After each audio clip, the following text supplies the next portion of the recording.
3학년 친구들 안녕하세요. 즐거운 미술 시간입니다. 오늘은 10단원 먹으로 그린 그림 마지막 시간이에요. 수묵화 감상하기를 하겠습니다. 미술 교과서 61쪽을 펴주세요. 오늘의 학습 활동을 다 같이 읽어볼까요? 시작! 수묵화 작품을 감상해보고 이야기를 나누어 봅시다. 수묵화를 감상하기에 앞서서 수묵화를 감상하는 여러 가지 관점에 대해서 살펴보도록 하겠습니다.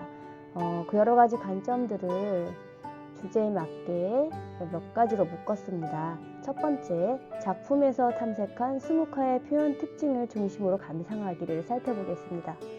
어떤 표현 방법으로 나타내는가? 표현 방법이 효과적인가? 먹색의 변화가 다양하게 나타나는가?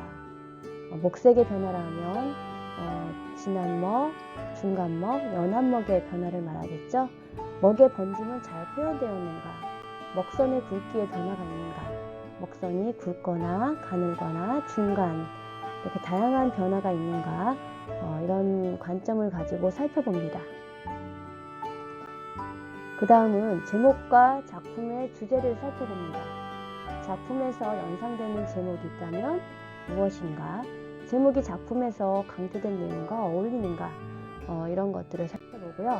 세 번째는 작품의 외형적 특징을 살펴봅니다. 어떤 재료에 그렸는가, 종이에 그렸는가, 아니면 부채에 그렸는가, 화선지에 그렸는가, 기타 등등 불규칙한 형태의 재료에 그린 수묵화는 어떤 느낌을 주는가, 이런 것들을 살펴보고요.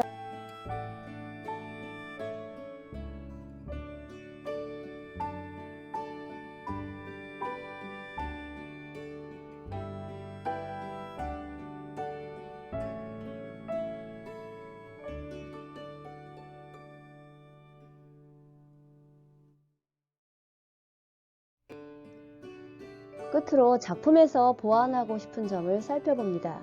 보완하고 싶은 부분이 어디인가? 보완하고 싶다는 것은 새로 고치고 싶다는 뜻이죠. 부족한 부분, 마음에 안 드는 부분을 다시 고치고 싶은 부분이 어디인가 살펴봅니다. 또 자신이 이 작품을 새로 제작한다면 어떤 점에 중점을 둘 것인가?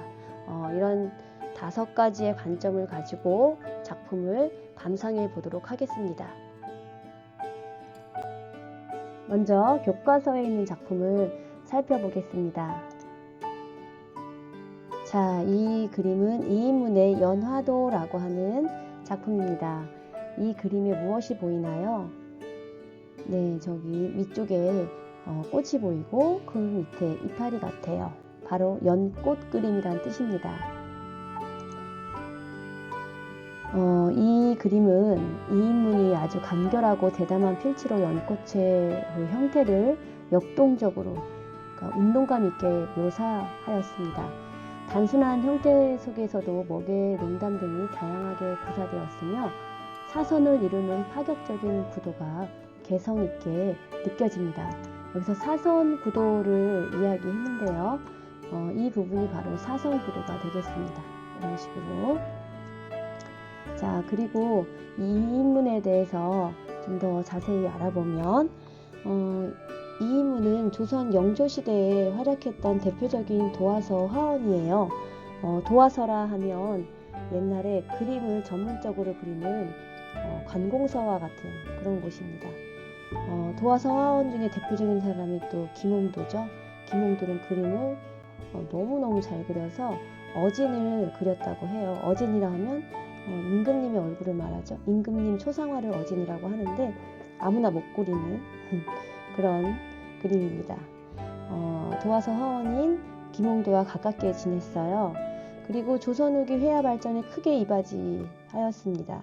60세 이전의 그림들은 비교적 섬세한 필치와 선묘적 경향이 강했어요. 발음이 안 되네. 선묘적 경향, 이게 뭐냐면 그림을 그릴 때 선으로 묘사하는 걸 말해요. 이후에는 묘사적이기보다는 강하고 대담한 표현으로 한층 세련되고 격식을 초월한 그런 그림을 많이 그렸어요.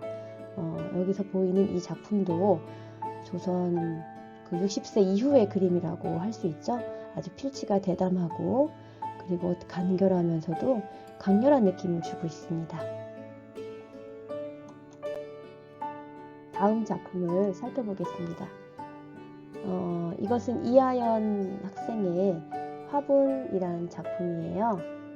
단순하고 비슷한 형태의 꽃이지만 다양한 먹성과 농담으로 표현함으로써 단조로움을 피했습니다. 다음 작품을 살펴볼게요. 이 작품은 부채에 그렸네요. 홍다인 학생의 사자라는 제목의 작품입니다. 얼핏 나무의 형태가 도식기에 머무는 듯 하지만 그 사자의 표정은 매우 상세하고 정교하게 묘사되었습니다. 지금 사자의 갈기는 아주 강렬한 진한 녹목으로 표현했고요. 얼굴을 보세요. 얼굴을 선으로 아주 자세하게 묘사했습니다. 지금 사자의 눈동자가 어디를 향하고 있나요? 쉬는 듯 하지만 먹이를 노려보고 있는 것 같기도 하고, 그리고 전통 문양에서 찾아볼 수 있는 구름 문양의 표현이 재치있게 느껴집니다. 구름을 이렇게 달팽이처럼 아니면 고사리 모양처럼 이렇게 꼬불꼬불하게 만들었죠. 그 다음 작품을 살펴볼게요. 곽병현 학생의 연꽃과 물고기입니다.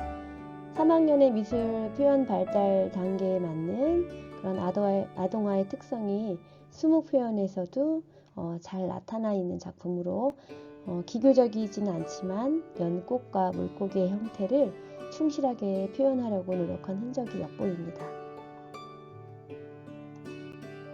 다음은 교과서 밖의 작품을 감상해 보겠습니다.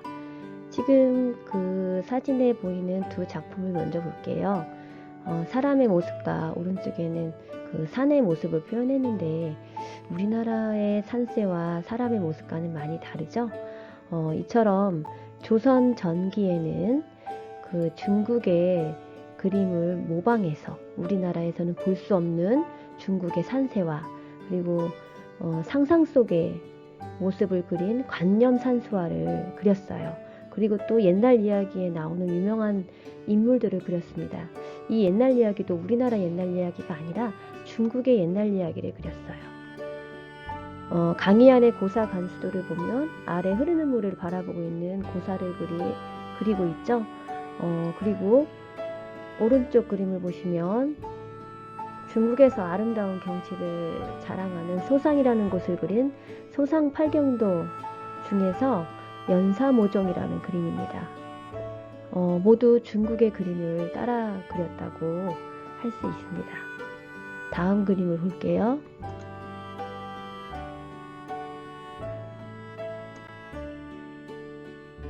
이 그림은 안견의 몽유도원도입니다. 1447년에 안평대군의 꿈 이야기를 듣고 3일 만에 완성했다고 하죠. 이 그림의 오른쪽에 보면 복숭아꽃이 만발하게 피어 있고요. 그리고 여기 높은 산세들을 보세요. 이 그림은 우리나라 산세를 그린 것이 아니고 바로 중국의 산세를 그린 것입니다. 중국 위진남북조 시대가 있는데 그 시대의 문학가였던 도연명의 도화원기를 근거로 이 몽유도원도를 완성했다고 해요. 이처럼 조선 전기에는 우리나라의 산세와 인물을 그린 것이 아니라 중국의 산세와 또 중국의 인물을 그렸습니다. 다음 작품은 정선의 인왕제색도라는 작품입니다. 굉장히 유명한 작품인데 바로 조선 후기 작품이에요. 인왕제색도라는 제목에서 제색은 비가 온 후의 풍광을 뜻합니다. 즉, 이 그림은 비가 내리고 갠 후에 인왕산의 모습을 그린 것이지요. 그래서 그런지 본래 그 화강암, 이 바위는 흰색을 띠는데 이 인왕산을 검은 녹목으로 무겁게 그렸습니다. 실제로 승정원 일기에 기록된 것에 의하면 이병현이 세상을 떠나기 직전 며칠간 비가 내렸다고 합니다. 이병현은 정선의 엄청 가장 친한 절친입니다. 정선은 비가 내린 후 볼 수 있는 맑은 하늘과 깨끗한 인왕산의 모습을 그리면서 친구에 대한 희망의 끈을 놓지 않으려 했을 것입니다. 그리고 이 그림에서 눈길이 가는 것은 단연 산속에 그려진 집입니다. 우리 집을 찾아볼까요? 네, 바로 이 집이죠. 그럼 오른쪽 아래 나무들 사이로 집 한 채가 이제 눈에 띄는데요. 이 집은 바로 누구의 집일까요? 바로 이병헌의 집을 그린 것이라고 합니다. 홀로 그려진 집이 왠지 모르게 외로워 보이죠? 그리고 오른쪽 보이는 사진이 바로 인왕산입니다. 자, 아까 전에 봤던 그림과 지금 본 그림의 차이가 있어요. 어떤 차이가 있을까요? 맞습니다. 전에 봤던 그림들은 중국의 산세를 그렸다면 지금 이 정선은 우리나라의 산을 그렸다는 것입니다. 바로 조선 후기에는 우리나라의 산과 우리나라의 인물을 그렸습니다.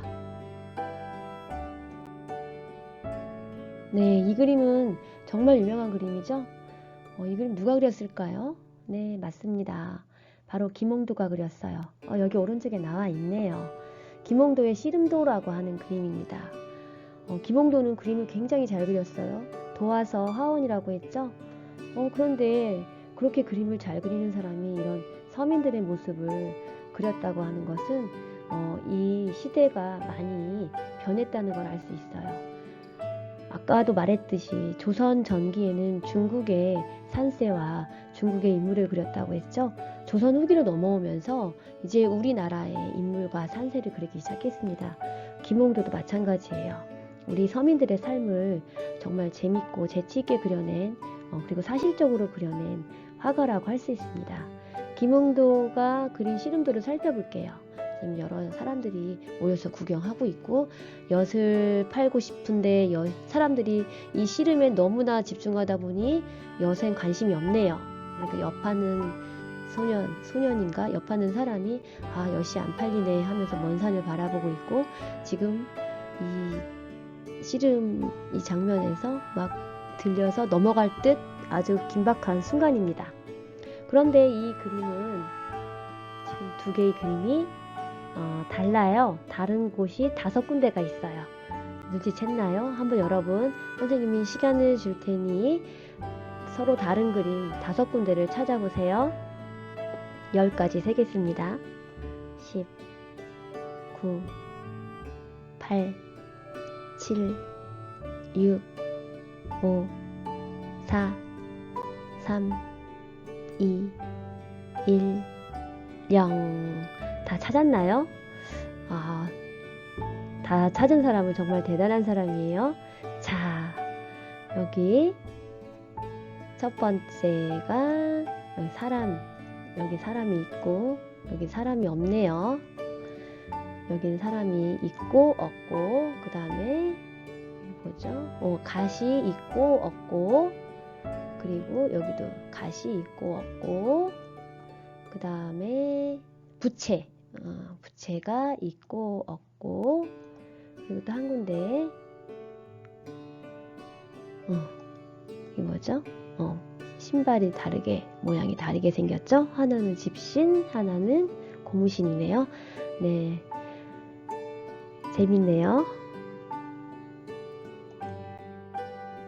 그 다음 우리 친구들 작품을 살펴보겠습니다. 전 시간에 했던 활동들이죠. 김소희 학생의 연못의 모습, 서예빈 학생의 작품이죠. 김소희 학생은 연못 속에 그 물고기와 물방개도 그렸고 날아다니는 잠자리도 그리고 부들도 그리고 굉장히 그림을 예쁘게 그리는 친구예요. 서예빈 학생은 농담 표현을 굉장히 잘했습니다. 여기 주인공인 개구리와 그리고 그 연꽃의 열매를 아주 진한 녹목으로 표현했고요. 그리고 부들과 저 멀리 보이는 이게 뭐지? 수련 이파리와 개구리를 연한 먹으로 표현한 것이 특징입니다. 유아인 학생과 전예준 학생의 작품을 살펴보겠습니다. 유아인 학생은 아이가 그렸다고 믿기지 않을 정도로 선이 굉장히 능숙합니다. 선이 시원시원하고 또 선의 굵기 변화도 있고, 그리고 연못에 그러니까 식물과 동물을 아주 다양하게 잘 그렸어요. 이렇게 생태계가 살아있는 연못이라고 할 수 있겠네요. 아주 정말 재미있는 그림입니다. 좀 아쉬운 부분은 먹의 농담 표현이 좀 덜 된 부분이 아쉬워요.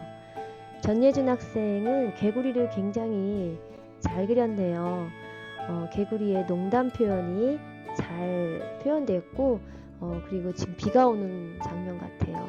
비가 오니 개구리가 신나서 폴짝폴짝 뛰는 느낌이 듭니다.